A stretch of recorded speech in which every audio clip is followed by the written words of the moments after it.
What makes people engage with math? I think the thing not enough people talk about is what I'm just going to call story. And when I use that word, I mean appeals to emotion. I mean having comedy, having some notion of characters that you care about.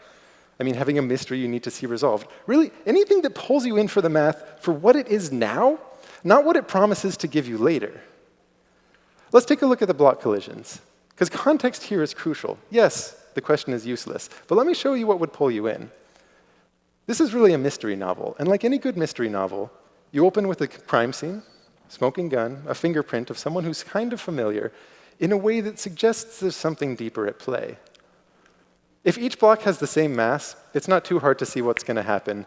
They transfer their momentum entirely with each collision. You end up getting 3 total clacks.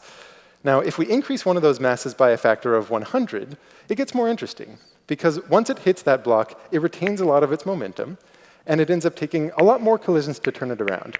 It is a legitimately hard problem. I'll tell you that. It's a hard problem to figure out. But I'm just going to tell you the answer because the pattern is what's going to be interesting here. All in all, when the dust settles, it ends up being 31 total collisions. So we had 3 and then 31.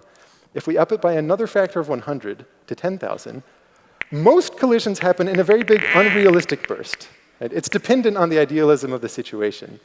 And what I love about it is you get a beautiful, dramatic pause before the final. Because you remember, our pattern was 3, then 31, and then finally it's going to be 3, 1, 4. And you might not see it. I wouldn't blame you. It's a very surprising result. But it turns out if you keep playing this game and you up by various powers of 100, what ends up happening, and again, I want to emphasize, this depends on the idealism of the situation. The total number of digits in the collision are the same as pi. 3, 1, 4, 1, 5, 9, 2. And at this point, it does not matter if the physics is idealized. If you have a soul, you have to know why. Right?